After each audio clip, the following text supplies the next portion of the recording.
important. It's not enough. It's not big enough. I'm looking for something bigger. Somebody out there is in trouble. We don't know who they are yet. We'll find out soon. It'll probably happen in the next 30 days.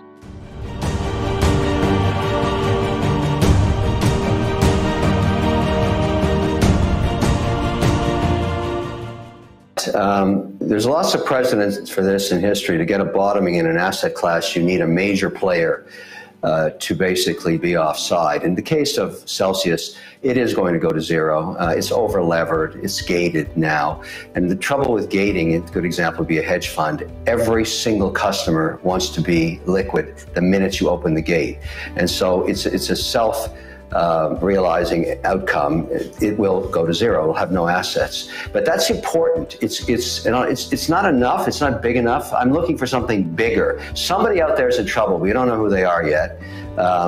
We'll find out soon. It'll probably happen in the next 30 days. Some giant player is going to zero because this is the first time applying leverage to an asset class that most people assumed wouldn't be this volatile, but has proven to be volatile yet again. And I say all this, and it's important that this happens. It's bad for the individual investors, but in the context of making this market more educated, more institutional, more stable, with better price discovery and less leverage, you need these players to go to zero. So Celsius, thank you for your sacrifice. They'll go to zero, but they're not big enough. They're a small bit player doing something really bad, using leverage to offer 15 to 18% staking, which of course is going to go to zero. But that's okay, because now other investors, after watching what Celsius did or what Luna did, will not favor those structures.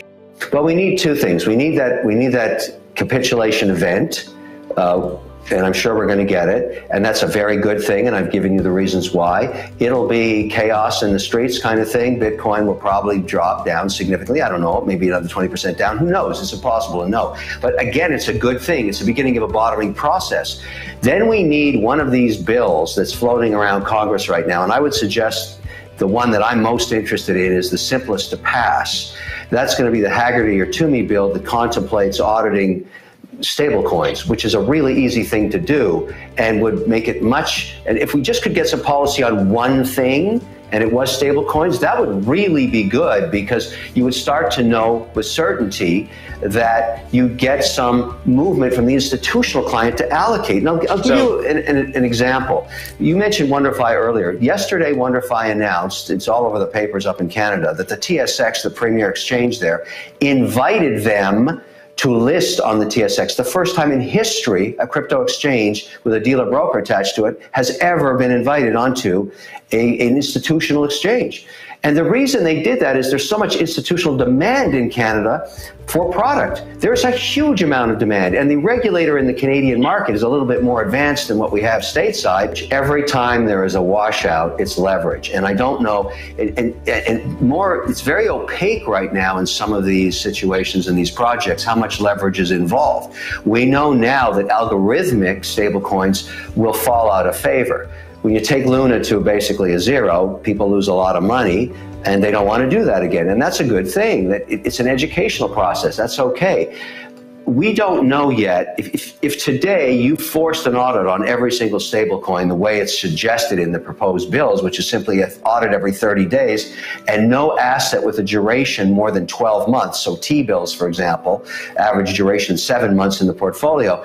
We know that a stablecoin like USDC has not broken a buck in the last 10 weeks. I mean, the company has basically said, look, there is no regulation yet, but we're going to really hold true to our mandate, which is backed by the US dollar, and it's still a dollar. And so, and I think the yield on that on 30-day contracts annualized is 4.5% this morning.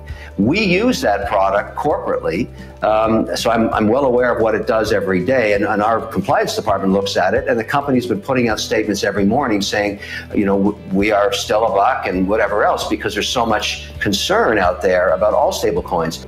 Great capitulation occurs around events. The long-term capital one I keep referencing was the bottom of the market when that thing blew up. It blew up on leverage, and it was chaotic.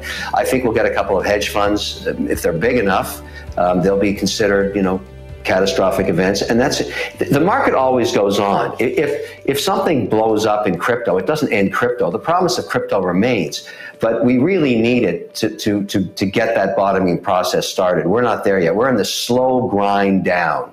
Every day down another 2.5%. It's very painful to watch. What you want is that toilet to flush. Okay, if we have to go down 25% more, let's do it. And then it's a huge buying opportunity for those that have this stamina to take that kind of volatility. And then you reflect on it 18 months later saying that was the bottom. It's always around an event. That's all I'm saying. I'm just being a student of history. And it's going to happen.